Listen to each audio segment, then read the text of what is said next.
Real Talk Show with Sensitive Bear and Riddler. Hello sa inyong lahat. So this is the flu edition. Yeah, flu edition ng aming episode kasi guys, meron po akong trangkaso. So yung boses ko medyo iba. Pagpasensyahan nyo na pero pipilitin namin at susubukan namin na maging okay ang aming paghahatid sa inyo ng entertainment. Ang pag-uusapan natin ngayon ay tungkol dun sa pagkapanalo ng Gilas. Nakakuha sila ng gold after 61 years. 61 years. Kaya 61 ganyan ang years. title ng ating topic ngayon. Sweet victory after 61 years. Pero yung 61 years, nakakuha sila noong 1990 ng silver under coach Sonny Jaworski. Yung mga naglaro doon sila, ang natatandaan ko noon si El Presidente, Ramon Fernandez. Nandiyan din si Alvin Patrimonio, si Alan Caidic. Ayan, so yung mga magagaling na mga PBA All-Stars. Okay, so again, congratulations to Team Gilas for winning the gold medal and overpowering Jordan. Ayan. Yes. Okay, so ating basahin. First Asiad basketball gold in 61 years. Pilipinas claims the gold medal after overpowering Jordan 70-60 in the 19th Asian Games men's basketball final. Philippines won bronze the last time it was coached by Tim Cone. First medal match after 33 years. The last silver medal of Philippines men's basketball team was with Coach Sonny Jaworski, 1990. First gold in Asian Games since 1962, coached by Kaloy Loizaga. Kaloy Loizaga. Okay, so yan yung tatay nila Joey at ni Chito at ni Bing. Bing Loizaga, yung mga Loizaga brothers na naglaro under Ginebra. Parang anong year yan? College ba tayo yan? 1990, kagagraduate lang natin ng high school. First year tayo niyan. So, yun nga, naglaro dyan si Alvin Patrimonio, si Ramon Fernandez, Alan Caidic, Benji Paras, Samboy Lim. Yun, si Samboy Lim, yung idol ko, kaya number 9 yung favorite number ko. Saka si Ronnie Magsanok, na related po yung tita ko, na asawa ng uncle ko, na yan, related din kay Ruby. Diba? Yes. Ruby na... Nalaman namin. Pinsan pala, no? Na tumatambay din kila Ma'am Lintek. So malamang mga pinsan din, kala yung pinsan. So anyway, okay, so dito makikita natin na pinagsamang scores ng mga dalawang kupunan, umabot sila ng 130. So pakibasa, Sensitive Bear. Just 130 points were scored by the two teams combined. One of the lowest totals ever. Justin Brownlee was the Gilas' top scorer again. Justin Brownlee, siya po ang import ng Ginebra. So, di ba nasabi mo sa akin na naging naturalized Pilipino siya nung January? January 2023. Nandito yan. Sa ating facts. Okay, so basahin natin ang kanyang statistics. So, nagtalaga siya ng 20 points, 10 rebounds, 5 assists. At naglaro siya under Barangay Ginebra, San Miguel, small forward to power forward sa under PBA League. Born April 23, 1988, 35 years old, taga Georgia, US. American Filipino, 6'6", parang kay Jordan. Si Michael Jordan, ganyan ang height niya, 6'6", 220 pounds. Alright, so nag-high school siya sa Florida College, San Francisco, at undrafted siya ng NBA. Pero naglaro siya ng 2011 sa PBA under Barangay Ginebra. Okay, so ito po ang naging star player nila, si Justin Brownlee, Justin Noypi. Yan. Brownlee officially became a Filipino citizen by virtue of Republic Act 11937 signed by President Ferdinand Marcos Jr. in January 2023. It was a fairly quick process by Congress, with the House of Representatives and the Senate approving House Bill 6224 without any amendments on December 12, 2022. It was the second time that the proposed law was filed, with the first being done so in August 2018 but lapsed during the 18th Congress. Last May, Brownlee also helped Gilas reclaim the gold in the 32nd Southeast Asian Games in Cambodia, exploding for 34 points in the semifinal against Indonesia before dropping 23 against Cambodia in the title match. So, yan. Ang naging star player na si Justin Brownlee. Okay, so malaki ang kanyang na-contribute, guys, sa pagkakuha ng gold. Yung pagkapanalo natin ng gold against Jordan, malaki yan. Laki mga Jordan. Pero yung laro niya talagang pang NBA. Okay. So, next. Casey, paano i-pronounce? So, Angie Kouame. Si Angie Kouame, isang Ivorian Filipino. Kakao Angie Frank Williams. Nagtalaga siya ng 14 points, 11 rebounds. At position niya is center. Naglaro siya under sa Ateneo de Manila noong 2018 to 2022. 6'10", matangkad to. 220 pounds. So may katawan din. Okay, so naglaro siya ng college under Ateneo de Manila noong 2018 to 2022. Next. Si Chris Newsome. Christopher Elijah Duque Newsome. Filipino-American siya.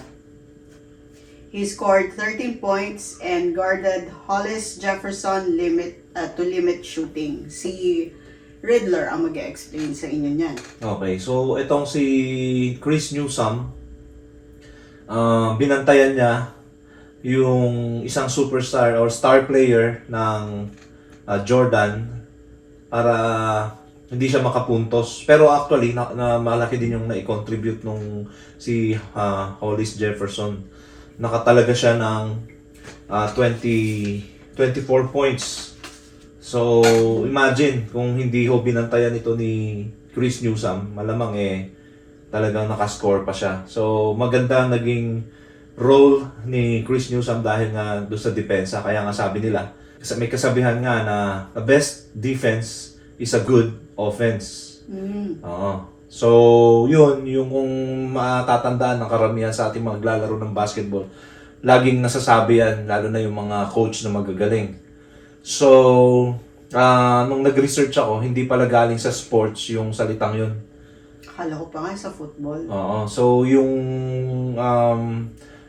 quote na yun is galing kay George Washington. So, doon ko lang napag-alaman na ginamit nila yun nung panahon ng Revolution War. So, it's a strategy. Strategy yun. Military. Yes. Okay, so next. Okay, si Scottie Thompson. Natin pong ipakilala. Si Scottie Thompson is also known as Earl Scottie Carrion Thompson. Thompson has American roots through his paternal great-grandfather. So, kaya pala Thompson yung apelyido. Thompson. Parang naalala ko yung Thompson na naglaro under NBA. Ka-team ni LeBron James, pero Thompson lang yung last name. So, ito, si Thompson, nag-score siya ng 11 points, 5 rebounds, and 3 assists. Under Barangay Ginebra, San Miguel, shooting guard, point guard ang kanyang position. Okay, so pinanganak siya noong July 12, 1993, age 30. Taga Davao del Sur. Ayun, kababayan pala ni former President Rodrigo Duterte. 6'1", 180 pounds, and Filipino. Alright, so naglaro siya sa PBA under Barangay Ginebra 2015 and present. Okay, so sabi doon number 6 and 9 No? So, number 9 yung number niya. Yun ang isa sa mga paborito ko dahil nga kay Samboy Lim. Okay, next. So, hindi nire-retire ang mga numbers sa PBA? Hindi katulad ng Hindi, NBA? hindi katulad sa NBA. Kasi yung PBA parang ang naglalaro lang dun, paano ba tawagin yun? Yung parang conference lang siya eh. Hindi katulad sa NBA per state or per city. Yeah, pero di ba, Hinebra din naman si Samboy? Hindi, San Miguel. Ay, So, okay. nag-retire siya So, under San Miguel Beer. iba. Okay, next. Si Calvin John of Tana, atin pong kilalanin. He scored 5 points and playing siya under TNT Tropang Giga. Number 8 ang number niya.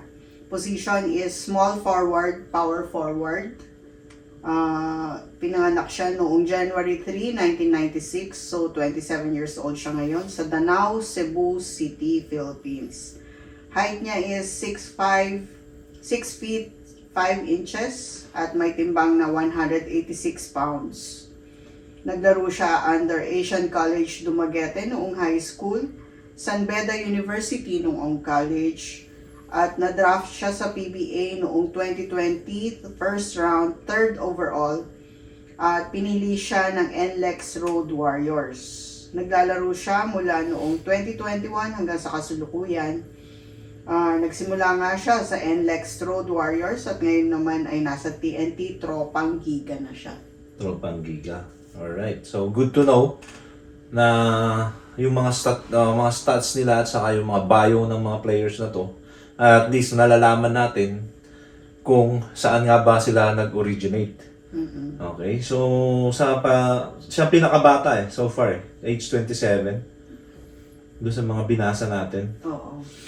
Pakilala po natin ang ating susunod na player. Si Japet Aguilar. Japet Paul Cabrera Aguila. Aguilar, ang kanyang tunay na pangalan. Nagpunto siya ng 3 points. Playing under Barangay Hinebra, San Miguel. Ang number niya ay 25. Position center, power forward. Pinanganak noong January 25, 1987. Edad niya ngayon ay 36. Sa Smuan, Pampanga, Philippines. Isa siyang Pilipino. Ang taas niya ay 6 foot 9 inches at may bigat na 235 pounds. Naglaro siya sa Mapua noong high school. Noong college sa Ateneo de Manila University at Western Kentucky. Na-draft siya sa PBA noong 2009, first round, first overall. Pinili siya ng Burger King Whoppers. Naglaro siya mula noong 2009 hanggang sa present. Ang kanyang career history ay 2009 Burger King Whoppers, 2009 hanggang 2013 sa Talk and Text Tropang Texters, 2013 sa Global Port Batang Pier, 2013 hanggang present Barangay Hinebra, San Miguel. Okay, so silang tatlo naglaro sa Hinebra. Tatlo na yung player nila under Barangay Hinebra na naglaro sa Gilas. Yun pa lang so far yung nababasa namin. So next. Si CJ Perez, Christian J. Mar Perez, Hong Kong-born Filipino, Nigerian ang father niya at ang mother niya ay Filipino. Nag-score siya ng 2 points. Number 77 siya sa San Miguel Beermen. Shooting guard, small forward ang kanyang position. Pinanganak siya noong November 17, 1993, edad 29 sa kasalukuyan. Nabanggit nga na sa Kowloon, British Hong Kong siya pinanganak. Pero ang nationality niya ay Filipino. Ang taas niya ay 6 foot 2 inches at may bigat na 187 pounds. Siya ay naglaro sa San Sebastian College, Recoletos noong 2012 hanggang 2014 at sa Lyceum of the Philippines University mula 2017 hanggang 2018. Na-draft siya sa PBA noong 2018, first round, first overall. Napili siya ng Colombian Jeep. Naglaro siya mula 2019 hanggang sa kasalukuyan. Mula 2019 hanggang 2020, naglaro siya sa kupunan ng Colombian Terra Firma Jeep. At 2021 hanggang sa present, sa San Miguel Beermen. Okay, so nakascore siya ng 2 points, pero not bad kasi at least may na-contribute pa rin siya. Oo. At saka siguro naman sa depensa, meron din. Yun nga, yun ang nagpanalo talaga sa kanila, yung depensa nila. At saka, siyempre, yung coach na rin na si Tim Cone. Isipin mo kung si Chat Reyes pa rin ang naging coach nila. Malamang hindi ganito yung kinalabasan. May narinig nga ako na or nabasa pala na pinag-usapan nila doon na si Coach Tim daw kasi hindi siya namimili. Basta may contribution ka sa paglalaro. Okay, next. Okay, so ang naging score nila, final score is 70 Philippines, 60 Jordan. So, yan ang naging final score nila.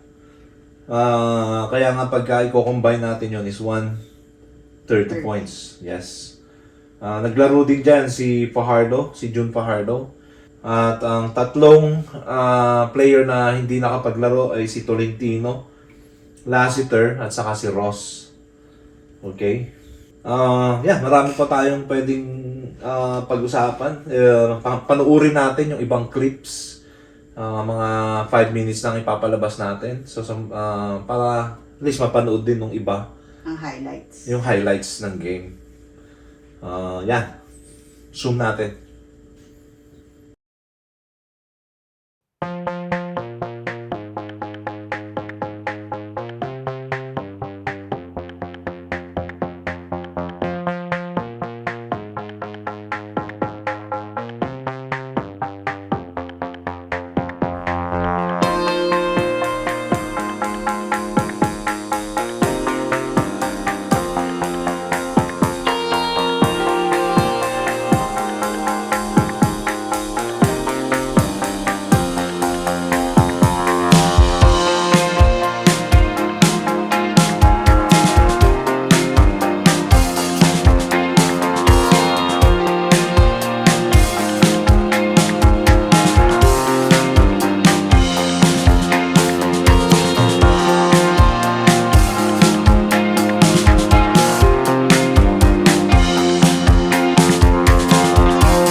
pinakitang lakas at depensa ng ating mga gilas players. Kung napapansin nyo, talagang medyo matatangkad din, malalakas din ang mga Jordan. Kumbaga sa 61 years, hindi sila nakasungkit ng gold. Ngayon lang ulit after 61 years. Last nga nung silver is 1990. Pero maganda yan dahil nga, syempre, Pilipinas na naman. Sabihin na naman ng iba dyan is I'm proud to be a Filipino. Kaya, congratulations, Team Congratulations, Team Gilas, at sa coach natin na si Coach Tim Cone. Gilas. Yes. Yan. So, again, yun, doon sa may mga kababayan natin na uso ngayon ng trangkaso. Ako, tinatrangkaso po ako ngayon. So, ang iniinom namin ngayon is salabat na merong lemon. So, inaalagaan po ako ng aking may bahay na nurse. Si Sensitive Bear. Yan. So, kahit na may sakit ako, talagang laban to. Ganun. Kung si Jordan nakapaglaro ng may flu, ako naman nakapagbigay sa inyo ng entertainment na may flu. So, hindi dahilan yan para hindi tayo gumawa ng mga content natin. Laban lang. Maraming salamat po doon sa mga nanood doon sa last edition namin. At sa mga nagpaabot ng kanilang comments. Marami doon. Isa ipopost na lang namin. At salamat din kay Ma'am Lintek, kay Ate Lily Ragasa, kay Carclea, at kay Sis Trexie, at kay Don Kengs dahil concerned sila sa akin dahil sabi ko nga, may sakit ako. Sila yung mga nagbibigay sa akin ng lakas para isipin na kaya ng katawan ko to dahil may mga taong naniniwala. So again, this is Riddler And Sensitive Bear. and see you on the next episode. Thank you so much. Thank you.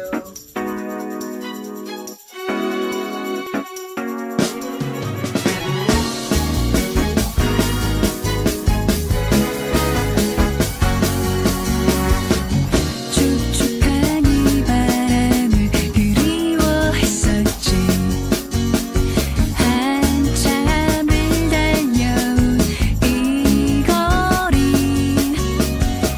끝없이 펼쳐진 너의 노란색 주문이 넘버 세븐 그게 바로 너의 이미지 주저하지